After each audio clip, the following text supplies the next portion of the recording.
The Mose Knows podcast, hosted by Corey Mose, greatly appreciates you for tuning into this week's episode.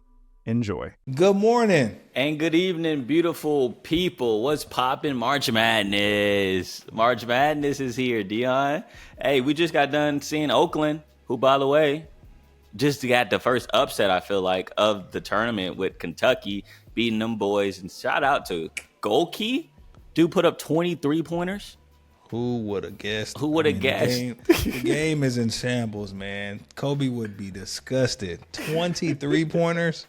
Oh, my God. The game has changed so much. That is an insane stat, bruh. Yeah, that game just ended. And so did Texas. They just beat Colorado State 56-44 while we're shooting this podcast. We're going to be talking a little bit more about that game later on. But as always, let's start with our weeks. Dion, how did your week go? A very, very, very long week. Again, going through some stuff personally, man. You know, a lot of changes going on. So dealing with that, working on a project for school. But yeah, just a lot of trying to reassess, reset, and, you know, just kind of get prepared for the rest of 2024. But what about you, my brother? I know you had a very interesting week. You saw the alien, I heard. Yeah, I mean, he's a freak of nature. Victor Wembanyama was in Austin this past week as Spurs were doing their I-35 series, of course, partnering with a lot of events happening in Austin. They're trying to put their footprint on this city because, of course, this is the closest city to San Antonio that doesn't have an NBA team. Oh, I guess I should say major city that doesn't have an NBA team. And so San Antonio feels like, hey, this is our spot too. So they had 2 games here in Austin. I was able to go to both of them and see Wemby live in action, talk to Wemby before the game and after the game. And so, yeah, he's a freak, dude. I'm about to say, what's your thoughts on him? What's your thoughts of seeing him in person? Well, he's tall as crap. Like, you see the pictures, but then, like, when you're actually, like, interviewing him and, like, walking by him, like, and my chin is, like, in the air, because I'm trying to look at him. Like, that's how tall he is. You know, it's different. And so that was just crazy in its own right. But I think the more interesting part about getting to meet Wemby was his character and, like, his personality. You hear all these different things on TV about how, like, he's so, I guess you could say, a dweeb? No, not at all. He's wise for his age, you know? And so he's only 18, 19 years old. Well, he just turned 20. My apologies. Just turned 20 a couple months ago. But he talks like he's 45. You know, he speaks about how, you know, he cares about only the game. You know, he doesn't care about that much about all these outside distractions. Of course, now he just got his recent Louis Vuitton sponsorship. But, you know, he's more focused on how that can help out the team, you know, and how his branding is always going to be best for the team because now that gives the team more popularity. So he sees the big picture, right, of what he is and what he can be. But he also knows that he's not there yet. He's not naive to think that. And so one thing that really stood out to me when talking to him was someone asked him about the Rudy Gobert comment, right, about how, you know, he feels like Rudy Gobert is the defensive player of the year this year. But from here on out, Victor thinks he is going to win the defensive player of the year for the rest of his career. And the confidence level to say that, but then also know and acknowledge that, yeah, I'm not there yet. I think that takes a lot for a young kid like that to recognize. And so props to him and his maturity because you get to see it each and every day. And I really do feel like he's figuring this whole NBA thing out. And on the court, you can see it. Now, when it comes to his teammates, that's a big topic of discussion. But boys hate him. They don't hate him. I mean, you watched the first glance. Maybe you can tell me something different. But, I mean, the clips I see daily about, I mean, him running down the middle of the floor and they just kind of looking him off. And, I mean, there was that one clip where he was running in. Him and Vassell were just running into each other. He was trying to get the ball. Vassell was like, hey, watch out, bro. Watch out. I got this. And it's just like, yo, that's kind of crazy, brother. But, hey, hopefully they figure it out. I mean, they're probably gonna be bad for this year, next year. Yeah. So they have a high lottery pick. Yeah, they're in no rush to be good. And I guess that's good for him, where he can just play and not really have any expectations. I mean, he's setting a good standard now with the numbers he's putting up. But it is always fun to see. It is fun to see a 7'4" guy kind of get humbled in the league. You know, having a couple moments during the season where, I mean, a guy put up 70. I mean, you were telling me Jokic could do whatever he wanted. Could do whatever he wanted against San Antonio. I will say that. But he's a 2-time MVP, you know. Have you seen the conspiracy theory about every time somebody plays good against him, they get hurt? No, I have not. I have not seen that. Everybody that either dunks plays on good him against or who? Wemby, yeah. Everybody that has a really good game on him or has dunked on him has gotten hurt like immediately after. No way. I have not seen that. Ja Morant dunked on him. He got out for the season. Embiid put up 70. He's out for the season. Somebody else, I think. Oh, Şengün. Oh, facts. Şengün did go crazy. Şengün went crazy on him. His whole leg decided to go crazy on him. And there was one more person that did something to him. Wow, that's crazy. So it's just funny that of course, it's just a conspiracy. Yeah, it's just funny Jokic is fine. Just randomly. Fingers crossed. Fingers crossed. But it's just funny how that stuff just kind of piles up out of nowhere. Somebody just like, oh, you know what, bro? That's kind of crazy that this person, and decided to, go against the greatest prospect ever, and now they're sidelined for the rest of the season. People got too much time on their hands, bro. To really deep dive and look at that type of stuff, got too much time on their hands. For sure. Lord have mercy. Well, let's keep it rolling. I'm about to say, I'm glad I got a lot of time to talk about Texas men's basketball because they just got off the court where we just got done watching Texas go to the second round, defeating Colorado State 56-44, and it wasn't pretty. It was tough to watch, if we're being honest. Ugly game. If Texas played anybody else, we'd probably be having a different conversation. I mean, these stats. Just read off a couple. I don't know if I don't even know if they're gonna watch this film. I think they're probably gonna throw this one in the bucket. I mean, the first one, 7% from three is abysmal, and 12 of them coming from their two best players, the Sue and Max. That is a crazy stat. Yeah. You did tell me that the announcer said they went on a 20-3 run. Yes. The score was only. What would you say? No, they went. Okay, so at one point in this game, Texas went on an 18-3 run, and the score was 20-8. Like that. Let me repeat that. Texas went on an 18-3 run. You would think you're up by like 40-10 or like 40 to. No, you're up 20-8 after an 18-3 run.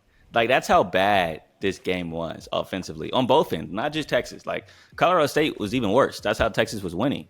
They're actually up by double digits at the half. Somehow, some way, they were up by double digits. I believe they're up by 16 at the half.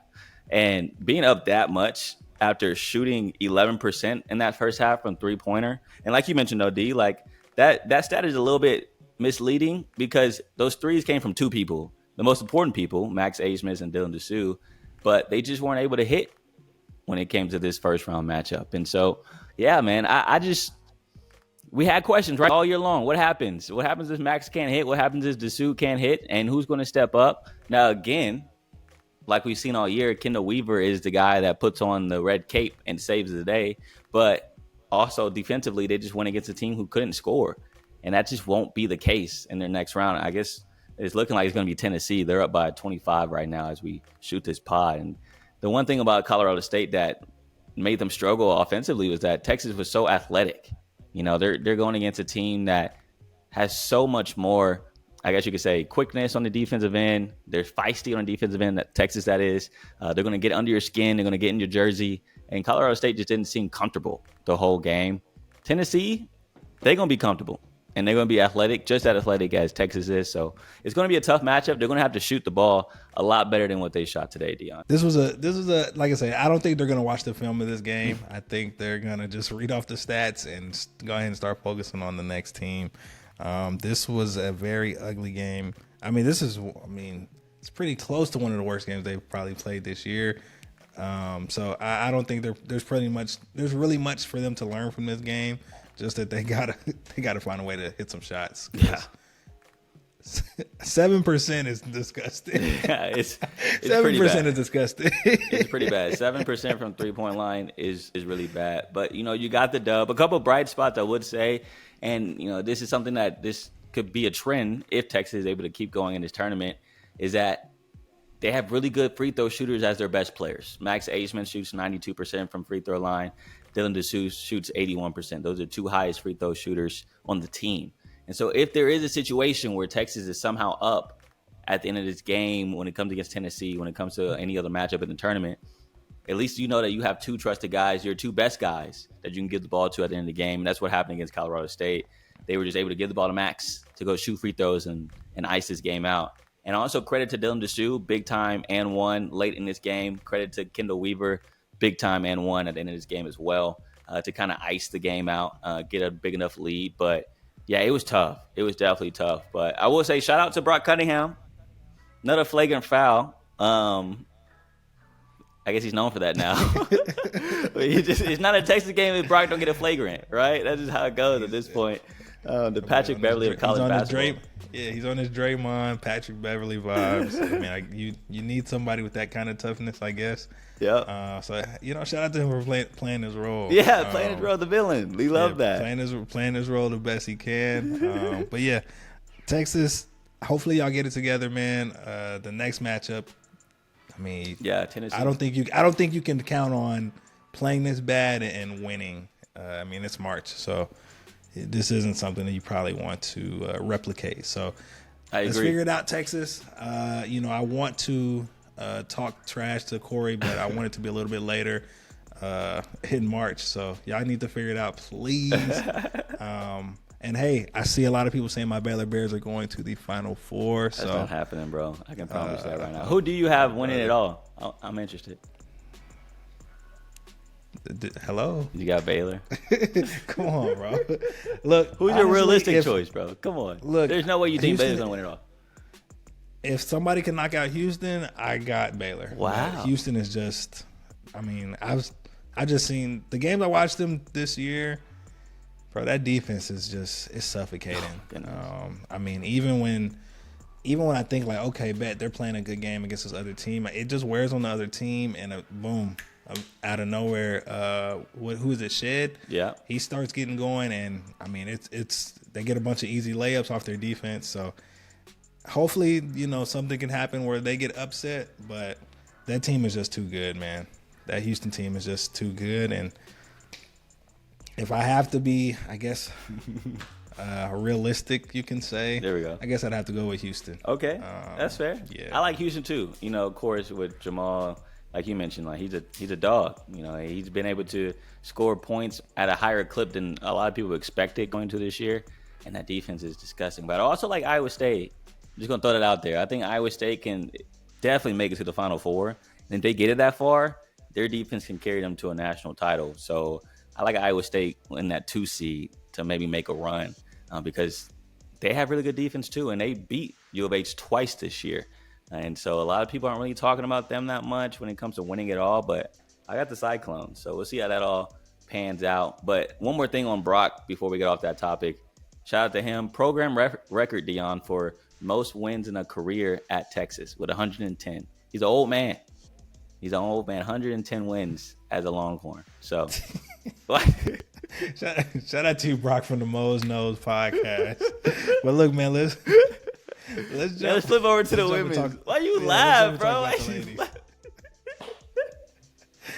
I was just like, hey. Look, man, shout out to him, bro. 100 Hey, program record. That's a big deal, man. Enforcer. 110 games of fouling. Hey. Shout out to you, Brock. I can't with you, bro. That's my dog, bro. Look, he's just doing his role. That's like a perfect name for you, Brock. Oh, perfect name. Let's talk about the ladies. Yeah, bro. Let's go. I can't. I can't stop laughing, bro. I got a cramp. But anyways, yeah, bro. Let's hop over to the women's basketball side of the things. Texas women's basketball, that is. Number 1 seed in the tournament. They got a first-round matchup against Drexel.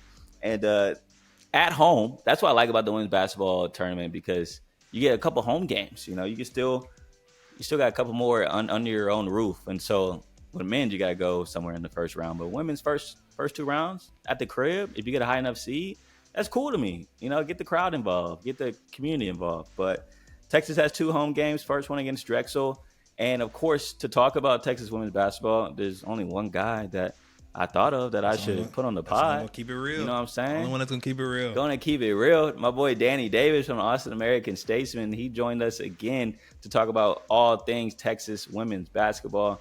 And we also chopped it up about his All-America team picks because he is a voter for the AP. And I guess you could say he may have picked somebody in the first team that other people didn't. And I asked him, why is that? And so, yeah, enjoy this interview with my boy Danny D. He knows everything about Texas women's basketball. So listen in.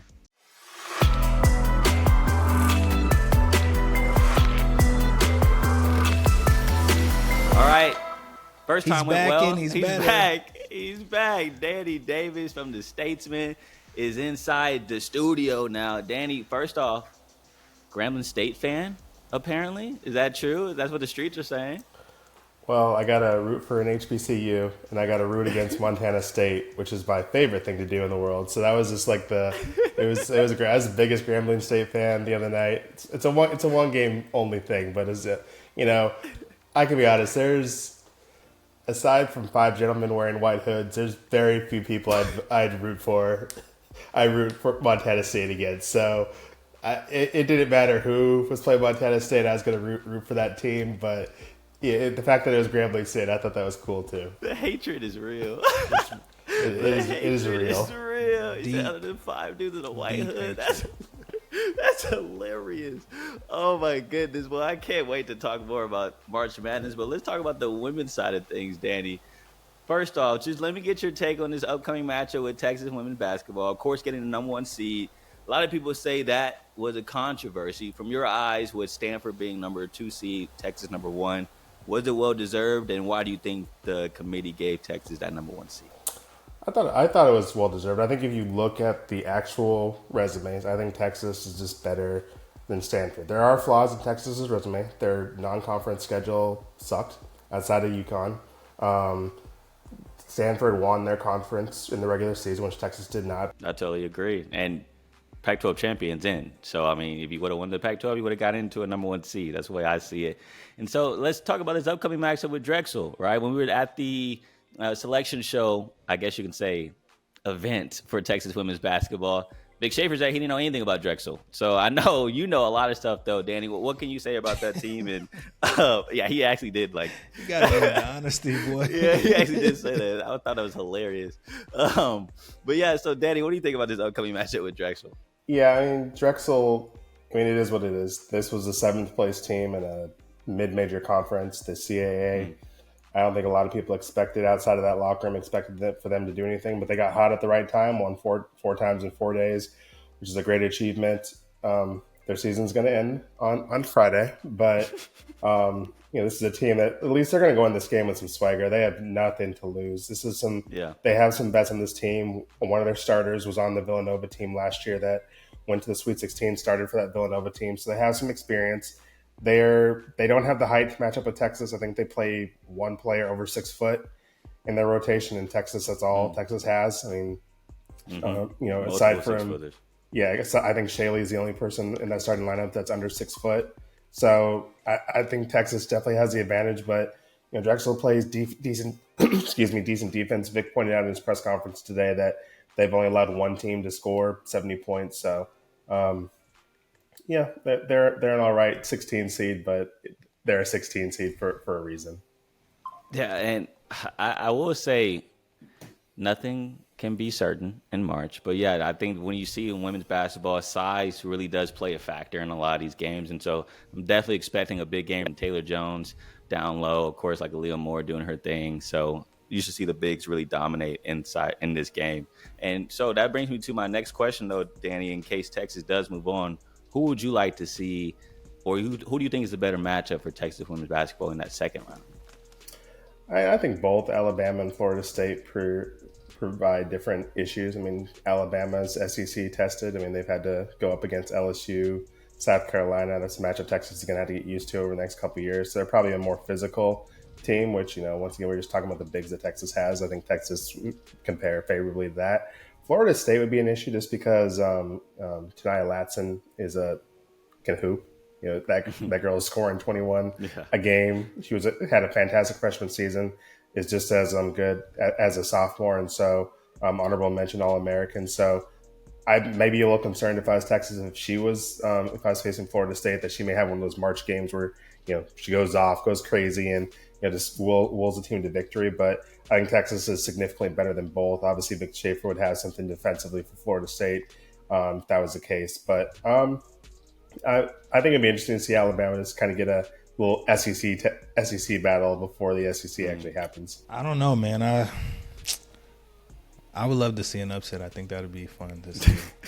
Because I know Danny, the energy Danny gave us last pod, I just feel like he's rooting for an upset. What'd you think, Danny? I'm not rooting for an upset. I need to get paid, and I need this Texas team to go a little further. I can't be having them lose to a 16 seed the first weekend. I need them to win a couple of games. So that's something to do for the next few weeks. So yeah, Danny, it just seems like every time we talk about this team and we talk about Madison Booker, right? And her being All-American this year, second team, you released your votes when it comes to this All-American team. What made you pick who you picked? And was there anybody that you were like, man, I don't know who to put here in this spot? I think my first team was pretty well cut. I think on the first ballot, I had Paige Beckers on my first team. I swapped her out for Angel Reese because I didn't want 4 guards on my team. But at the end of the day, Madison was the best player on the best team in a Power 5 conference, and she led her team to a number 1 seed. And obviously, I'm a little close to the Fire, so I get to see it every day and get to hear Vic talk about it every day. So that may bias me a little bit, but I do know what she had to go through this season, taking over as a point guard for this team when she came here as a wing player. I do know what we all thought about this team on December 27th. I do know where they are right now, and so I just thought what Madison did this year was more impressive than what Paige did. I think UConn underachieved during the regular season. Obviously, Paige is a spectacular player, but the fact of the matter is they're a 3 seed. And I think aside from Angel, the four other people on my first team were all the best players on the number 1 seed. And so I didn't really have much of a problem voting for those 4. I thought Hannah Hidalgo from Notre Dame, kind of the same deal, just didn't have a number 1 seed achievement. And so I felt pretty confident with the players I voted for. And if a UConn fan who then they hate me, but they're always in my mentions. If they have an issue with it, they'll be fine. Paige will be back next year, and I guess I can vote for her first team next year if she leads UConn to the heights that UConn's supposed to be led to. But I had no problem voting for Madison as a first teamer, even though I guess that paints me as a Texas homer. But yeah, just tell them to kick rocks, bro. Danny, when we talk about this, the women's bracket, I mean, who are you most excited to see?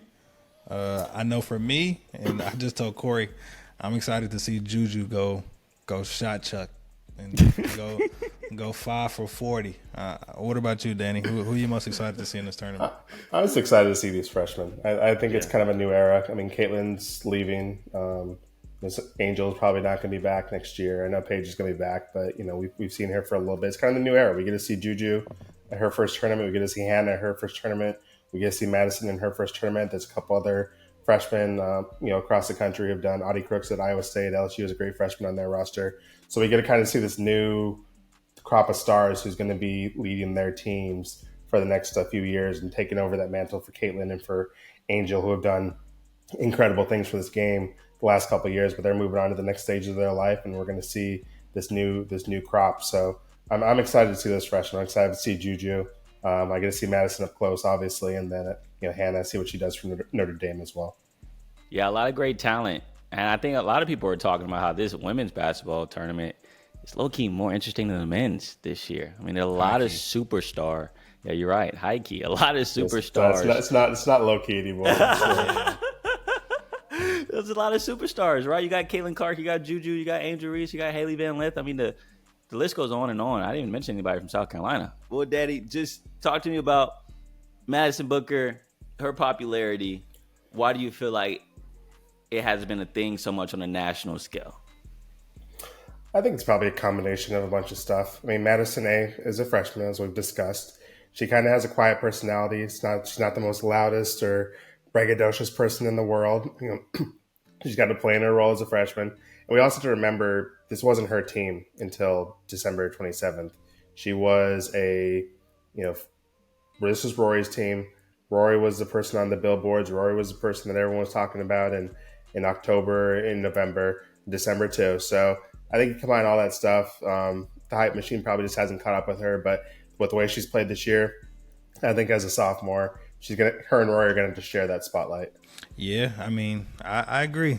I'm sure next year when all these big hitters are in the W, I mean, it's going to be her league to kind of take over. Hopefully it doesn't come with any tussling like some of the girls. But yeah, I would definitely love to see her be in the face. But I don't think Madison's a tussler. I don't think she's going to be fighting anybody. I will say, looking at that recap video, she was like making some faces though. She was doing some stare downs. Yeah, I've been a little bit on the court. I mess with that. I think that's all she needs. If she gets a little bit of that, give them something to talk about. If it comes with a little tussle too, I mean, that'd be fine. But hey, it is what it is. But Danny, man, before we get you out of here, last question. When we look at Texas' road to the potential Final Four, is there any team on their side of the bracket that scares you, that you may think like, oh, hey, this might be the team that they may not want to play? Is there any team on that side of the bracket that is giving you a little scare when it comes to who Texas may play? I mean, I think you get past this weekend. Anything can happen in the Sweet 16, Elite 8. Obviously, NC State's that 3 seed or that 4 seed. I think that'd be a tough matchup in the Sweet 16. Then obviously, whoever they get in the Elite 8 you trip them up. That Stanford team is probably going to be out for blood, wanting to prove that they were a number 1 seed. Although in the Elite 8, everyone's fighting for that Final Four spot. Everyone has something to prove. So I think if they get to Portland, either of those games should concern them. But that's why it's March Madness, and Texas should be concerning to any team that they play to. So it should be fun if they can make it past this weekend. Next weekend in Portland will be a lot of fun. I agree. There's no better motivation than feeling like you were the underdog or you got screwed over. And so I know that's Stanford's mentality right now. And so, yeah, that will be a big-time matchup. And, that, battle of superstars, too. You got to love that with Cameron Brink over there on the West Coast. But, Danny, look, thank you so much for hopping on the pod again. And also for the people out there listening, Danny's going to have all of the information throughout all of the Texas women's basketball run to the Final Four. If they make it that far, hopefully they do, so then we can all get paid like Danny talked about when to keep our jobs. And so where can they follow you, Danny, with all the information, all the gifts that you give out before the games, which are phenomenal, by the way? Statesman.com, obviously Twitter, _ Danny Davis. I think that's what my handle is now. And hopefully next week, if Texas is in Portland, you guys can have me back on. I'll be in a hotel with actually working Wi-Fi. And we won't have all the problems that y'all had to deal with me tonight. Dion's going to be doing work, y'all. If you're watching this at home, his editing job, because of my unprofessional internet here, is going to be God's work. So hopefully next time I'm on, I actually have a working wireless over here. That boy Danny was working live in the gutter tonight, but hey, we'll chop it together, my brother. Of course, we appreciate you for jumping on, though, man. Seriously, man, Danny's always great, and he's good. The Wi-Fi, who cares? There's one thing he's gonna do. He's gonna keep it real, and like I say, that boy was reporting live from the gutter, man. So, hey, I did some magic. So if you're hearing this, I put it together, and just imagine my boy cutting out every 30 seconds, but hey. One thing for sure, y'all know what Danny gonna talk about, man. He gonna keep it real. Mm-hmm. I love the fact that he talked about Madison. Her time is coming. Yeah.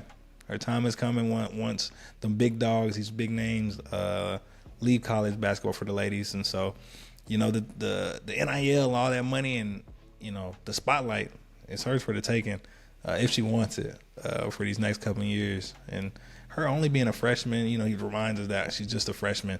That college basketball has some ballers, some hoopers that they have for these next couple of years as well. So, Caitlin and all these other young ladies, I mean, the college basketball for the ladies it's still gonna be here. It's still gonna be a thing, and I mean, hopefully the fellas can finally catch up, man. But what was your big takeaway from talking to Danny? Yeah, on that same topic though, Dion, like when it comes to Madison's popularity and especially her personality, I'm still shocked that she hasn't really reached that national attention yet. I feel like ESPNs of the world aren't really promoting her, I guess I should say, on social media as much as the other freshmen, like Juju Watkins, and so Danny made a great point, though, when it came to Rory Harmon. At the beginning of the year, Rory was getting promoted a lot on a national scale, and she was expected to be the face of UT.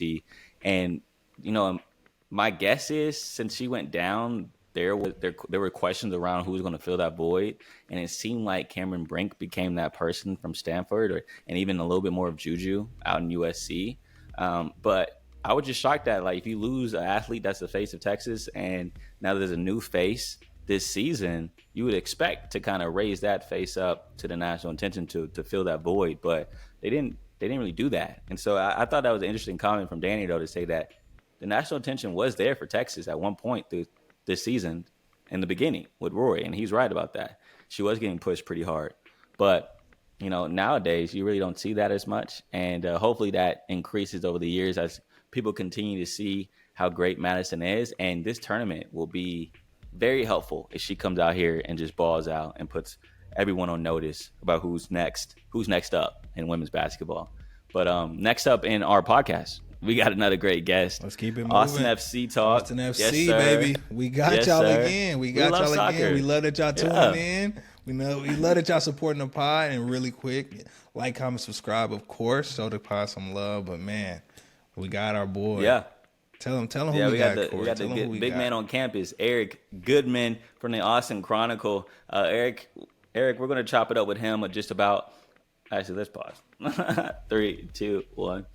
Yeah, dude, we got my guy, Eric Goodman from the Austin Chronicle. He knows a lot of things about Austin FC, and he talk about keeping it real with Danny. Eric also keeps it real. He also asks the tough questions during press conferences, and he wants to know what is real and what isn't when it comes to this club. And I respect him for that because he's always diving deeper into what other people are thinking. And so with Austin FC, though, they're coming off a draw with Philadelphia, 2-2, so they were able to score some goals. And also Sebastian Driussi, star player for Austin FC, was able to get on the pitch for the first time this season after suffering with a sore hamstring injury. He came on the 71st minute, had a shot for the winner, Dion, but a little bit too far right. Great shot, though, looked good. And so maybe he'll be in the starting lineup this weekend, maybe not. I don't know. That's what Eric's here for. So listen to this interview with Eric. So hopefully he has all the answers to my questions.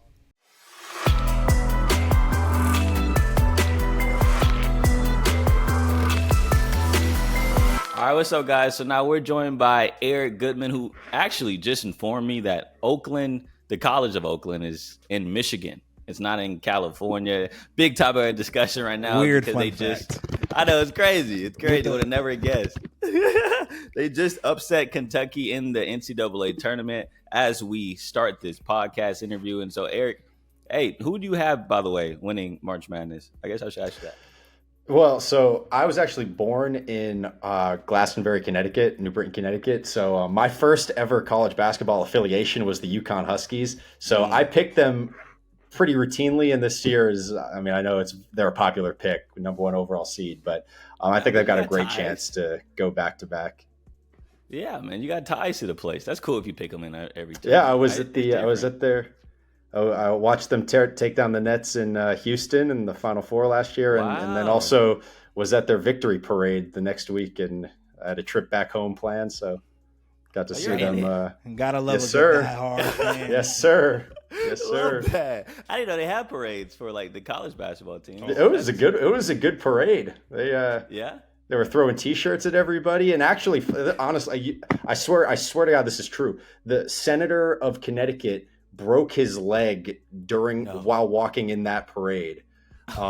Dick Blumenthal broke his leg in the middle of that parade. I'm gonna look it up. So was he celebrating too hard or what?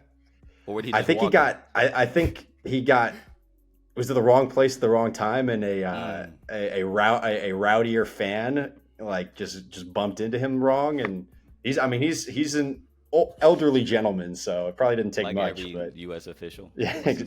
So, Exactly. Joe Biden just fell over, but I would hope that's a story. Oh man. Funny. Well, we didn't get you here to talk basketball. We actually had you here to talk Austin FC. So great basketball talk, though. I love that you're a UConn fan. But yeah, Eric. So another matchup coming up for Austin FC. I haven't got a win yet this year. Tough start, but also not a lot of losses as well. And so, Eric, just from your point of view, from what you've seen so far throughout the season, what have you kind of taken away from these matches up to date? Yeah, so it's interesting. I mean, statistically, if you're just looking at results and standings, this is the worst start that they've had through 4 games. But digging a little deeper, and when you really see the fact that, first of all, Sebastian Driussi only just made his season debut, logged 20 minutes in the past game. You know, he means so much to that team. All the success that they've had in their history is, you know, most of that coming in 2022. He was the driving force of it all. And so for them to compete, I mean, you're right, they haven't had a win and they haven't started to rack up those points yet, but they have competed against some of the better teams in the league. St. Louis was the Western Conference pace setter last year. Seattle was right behind them in second place. And Philly's been one of the most consistent teams over the last several years. And to get draws against all 3 of those teams, I think is encouraging. And if you're going to get a healthy Sebastian Driussi back over this next stretch of games, I think there's a chance that this team starts to get on a little run. Yeah, and one thing with Sebastian being out that I've noticed is just the shots on goal, right? Now, we could bring up the just shots in general, but I like diving into the shots on goal because to me, I think those are more important. That's a more important stat. But Austin FC's been outshot 27-7 on goal throughout the season. And so do you think that's more so just a style of play, or is that more so Sebastian being out? Yeah, I mean, obviously Driussi being out is going to limit that production from Austin. I think a lot of that, you know, the most of those that you mentioned came at the away game against Seattle, which was a game where I thought Josh Wolf looked at his roster, looked at the Sounders and kind of just, you know, got a bit intimidated by just their, I guess the legacy they have in this league and their reputation, and just thought, all right, we're just going to hunker down and try to escape here with the draw. And they ended up giving up a ton of shots. 23 shots that match. 23 shots in that game. And, you know, that kind of tells you all you need to know. True, which is helpful. You know, it actually, and it does tell you that they defended well, but they almost made no effort to attack in that match. And, you know what, maybe it's justified because they were able to get the draw. But listen, this team has just not been very productive going back now over an entire season. And this is a club that under Josh Wolf, who was a striker in his playing days, when he was an assistant coach, he was focused on that forward group, and they just haven't gotten really any kind of consistent production, especially since they parted ways with Diego Fagundes, who was kind of always maybe their most consistent, if you take away Driussi, their most consistent creative attacking force. So, I mean, listen, this roster is, you know, not where I know this club is expecting it will be in the next couple of years. It's not a great roster right now, and especially looking at the attacking position. So for them to be at 3 points through 4 games, again, when you look at all the context, I think is actually more encouraging than maybe I was even expecting, you know, when you looked at who they had coming up on the roster, on the schedule. And Eric, I mean, do you feel like it's warranted? I mean, my boy Corey posted them booing Cook recently. I mean, do you feel like that's warranted? Or, I mean, I just checked this. Soccer's a long season. I mean, do you feel like they should give him some more time? Or, I mean, is it warranted that they're saying, get him out of here? Yeah, the Wolf out chance coming in not an Austin FC match, an Austin FC 2 match, with Josh Wolf isn't even the coach of that team. Mm-hmm. You know, obviously he's kind of, you know, he puts a lot of the things in motion, and they do try to emulate the system that he likes to play. But listen, there's something about Josh has just not resonated with this fan base, and I think that is a little bit independent of how the team is played on the field. Certainly, there's a lot of fans that have watched you know, the on-field product and been displeased enough to you know, look for a change. And I do think it's a tough conversation because of how much I find it a really difficult conversation to form my own opinion on about, you know, does the team need to move on from Josh? I mean, think about where this club was 2 years ago. Obviously, they're in the Western Conference final. And then their sporting director, Claudio Reyna, ends up in the center of this wild controversy with the U.S. national team and Greg Berhalter and Gio Reyna. And the guy most responsible for putting together this roster is now, you know, gone out of the club altogether. And then Josh becomes the man in charge on a temporary basis of the sporting director job. Now you have Rodolfo Borrell, who's got his own vision that clearly does not involve many of the pieces that, were there previously in Austin. So, I don't think it's a good roster right now, but I also feel like, you look at players like Giazzi Zardes and Emiliano Rigoni that have not been productive here, and how much of that falls on the coach. So, it's a complicated discussion that I see kind of both sides. I see how you can defend Josh and say that he hasn't had, a fair shake at the position.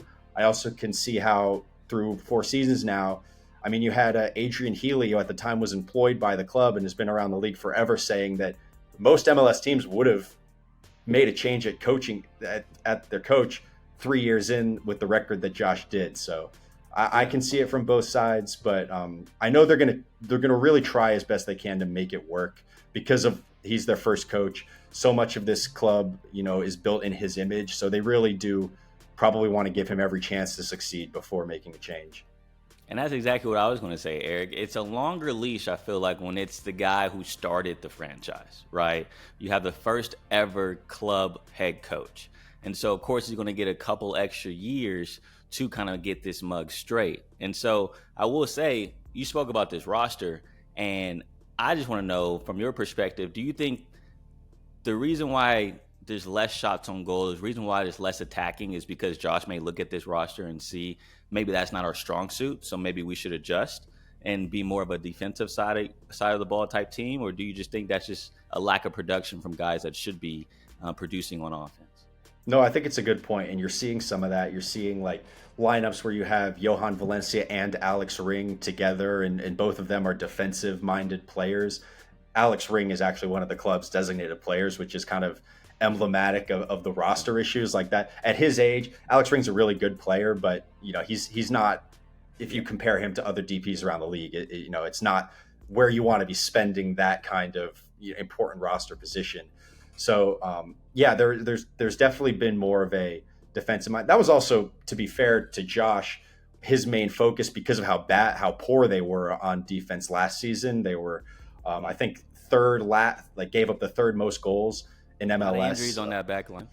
Exactly. And that's also been another, if you want to play the excuse game and try to make this argument in favor of Josh, like you can definitely point to some, really difficult injury stretches of lots of injuries that they've dealt with.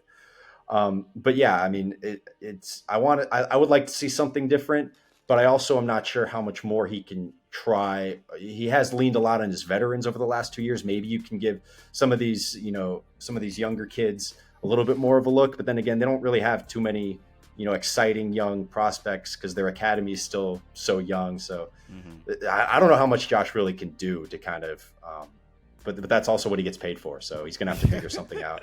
That's a great point. You get paid the big bucks to make big decisions. And so from your perspective, though, Eric, you talked about so much changeover, especially in the organization at the GM position. With Borrell and his situation that he's in, from your knowledge of the sport, how long do you think you'll kind of be until you should really start to see Borrell's footprint on this club? And we talking a 2, 3, 4 year process, you feel like, with all the transfer windows, or what do you say?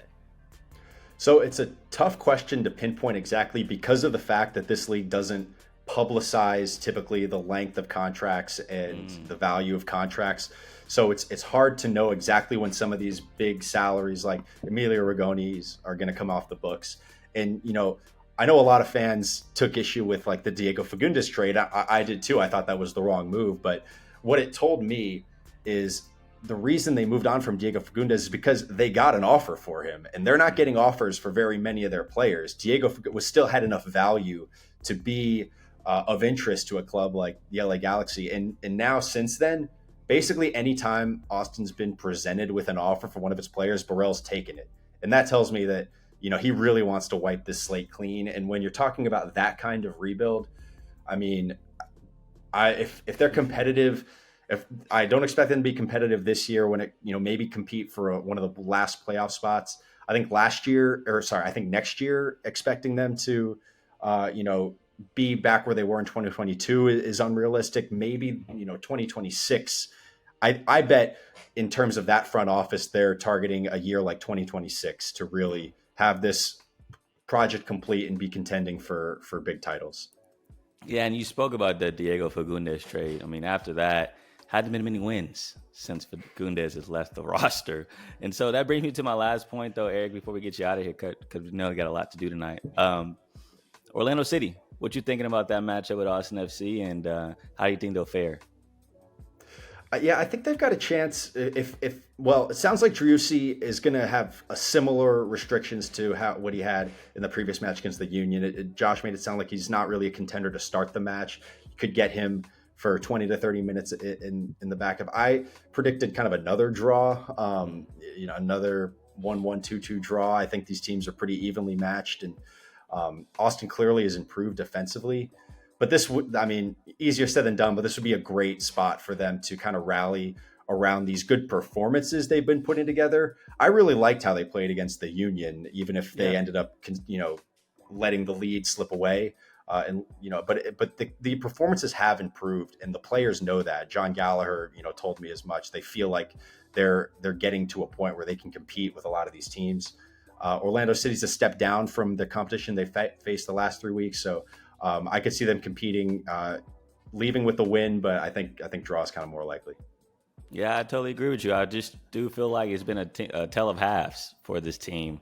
They've had one good half and one bad half in each match, and so can they put a whole great match together? We'll see this weekend. And so, Eric, where can people get? Oh, what's up, D? One last question. Have you noticed? Because we talked to the leader of the Ref Association last week. Have you noticed any difference in the matches from the ref's point of view? Now, so I know that across the league there have been a lot of issues within games and controversial calls. The ones that I'm obviously looking at Austin's matches more closely, and I don't think Austin's matches have been decided by any kind of refereeing situations. I mean, there's always going to be that uncertainty and that lack of confidence when you're talking about replacement refs, but nothing that has stood out to me to say that Austin's season has been affected by that issue, and we'll see how long that's able to continue as long as these replacement refs are part of the picture. Thank you, Eric. I appreciate that. Yeah, that's a whole sticky situation over there. After learning about the ins and outs of what's going on behind the scenes at the negotiation tables between the referees and the league, and so hopefully they can figure it out. I mean, we're hoping for the best. Hope everyone gets paid. Hope everyone feels like they're appreciated, on both sides. But man, it is a sticky situation. But Eric, where can people see your work? So AustinChronicle.com, AustinChronicle.com/AustinFC is where you can find, all of our coverage. We have a weekly column and also weekly match recaps you can find online. And we got a newsletter as well to get it all to your inbox. Got you. Appreciate it. And you said you're going to say we love what? What were you saying? Oh, I was going to say we love to hate referees, but we also you can't live with them, can't live without them. It's as you learn in times like these. And no one wants to be a ref. That's a crazy thing. It's like, oh yeah, we hate them, but then I don't want to be that. So not one bit. Well, thank you so much, Eric, bro. I can't wait till the next time you hop on the pod, talk some more Austin FC, because great insight. You know what the heck you're talking about. If you don't follow him now, you better follow him, because he knows what to say when it comes to Austin FC soccer. So thank you so much, Eric, for hopping on. Appreciate it, boys. Anytime. Yeah, that was awesome stuff from Eric there. Did not know he was a UConn fan. So thank you for the information, and good luck to UConn in the tournament. But yeah, Dion, what'd you take away? Biggest takeaway? That boy, he was probably the one to start the chant, man. I'm not gonna lie. He want Josh out of there too. Oh my goodness. He want him out of there too, man. I don't know if y'all caught it, but there was definitely a little shade in there. And he not really. Yeah, Josh. What about you? That's Corey? Hilarious. If you haven't seen the video, by the way, it is literally at an Austin FC 2 match. So it's not the official Austin FC team if you don't follow this organization. This is basically like the G League or semi-pro when it comes to Austin FC. Their match at that game, they were chanting out "Wolf out" during that match. Now, mind you, Josh Wolf does not coach the team like Eric mentioned in our interview. He's not even there probably, but they're going to make it known, and they got caught on tape. And so, yeah, I just don't understand the whole Wolf out thing, and I know a lot of people hate that, but it's the beginning of the year, and fourth year under Wolf's reign, I guess you can say. And just give it some time. I haven't had Seba all year. So first, I think you need to at least check out how the team looks with the best player on the pitch for a full match. To fully exactly. So I think once we get that picture, then we can start to really figure out where this organization is headed, if things look rocky or if things get better when it comes to results on the pitch. And so, I liked it. I liked the interview. I liked Eric. I liked all the things we talked about. And I think at the end of the day, there's a lot of things that we don't know about this club. And we're not going to figure that out until the next couple of weeks. So exciting stuff, though. I will say that. And if they can just get a win, that would be awesome. That would be awesome for this organization. Yeah. They gotta kick the ball to the goal, man. I mean, that 27-7 stat is it is tough. But you have games like Eric mentioned Seattle, where Seattle shot 23 shots and only 3 of them are on goal. So like, to me, was it really worth it? You know, you shot 23 shots, Seattle that is, but like you only got 3 on goal. So what was the point? You know, and that's the type of stuff I look at. Now, as you heard Eric talk about, like, it's still shots. Shots are still shots. You're still attacking. And so that's a great point. And Austin FC just hadn't done that. So can they accomplish that with Dreusi back healthy? We'll see. But yeah, Dion, final thoughts on the pod. What you got? Final thoughts, man. I think the final thought I got is y'all are childish. On Twitter, y'all was cooking B-Dot, man. That's not fun. That's not cool, yo. That's not cool. If you don't know, a Twitter legend, Instagram legend from 2016 decided to post a flashback video on Twitter. And if you know Twitter is a ruthless place. I guess he was trying to get some engagement, or maybe trying to make a comeback. And man, they got on him. I think that tweet got like 2 million views, and they was killing B-Dot, bro. Stolen by the I want you to get your ass up today. Go out and look for a job. The word today is job. J-O-B. You hear me? Yeah. Go look for a job today. One of the comments said, yo.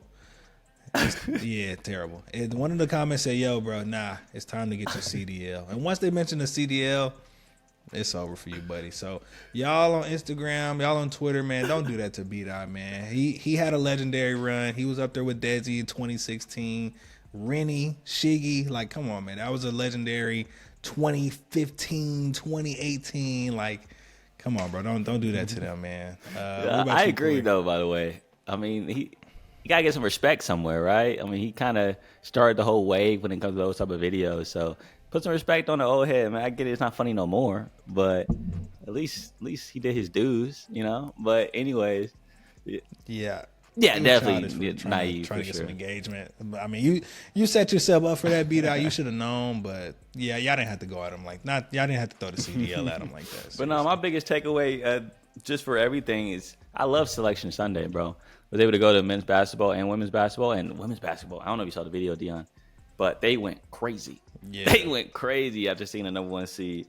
And I just love being in those environments, like those wait and see type thing. And even the selection show, and like seeing everybody's reactions. That's super dope to me. I love this time of year. I love March. We're supposed to be in spring, but it's raining a lot. So don't know what's going on with that. My favorite season. But I do love March.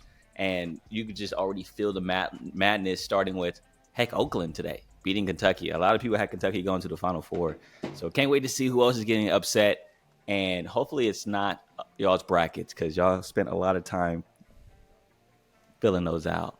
By the way, I saw a bracket before we go. Yeah. I saw a bracket get filled out. It was literally based off who was a better looking head coach. Like, that's crazy. That's crazy. They basically just matched up the head coaches. It was like, okay, who looks better? Like, what, bro? I've heard so many different things. I'm glad you mentioned the bracket, because I see that you were also in the bracket. Oh man, getting cooked. Well, getting cooked in that Texas Twitter. Getting cooked. We got Call me Purdue, bro. Call me Purdue. Last time I checked, there's 20.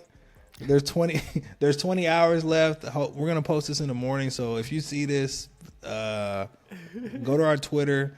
Go vote for this man. He had like 30% of the votes. Number 1 seed too. I don't know why I got the number 1 seed, bro. I don't know why I got the number 1 seed. I look horrible right now. Like I said, call me Purdue, bro. I mean, early round exit. You had some viral tweets, man. I think that's why. You had some viral, mega viral tweets still over this season. So I can see why you were number 1 seed, but to get, bro, you was only you only. I know, like but shout out Kyle. Cause Kyle out there, like, he's campaigning. You know, I just can't do that right now. You know, so like props to him. Yeah, bro. He has 800 followers. Yeah, I mean, he's campaigning. He's campaigning. We got it. We got it. Y'all gotta go vote for my man, please. We gotta at least make it a respectable fight. I don't want to see no blowouts, man. So y'all go vote for my man. Okay, buddy. As always, thank y'all for listening to the pod, and Dion, you know what's up. YERRR.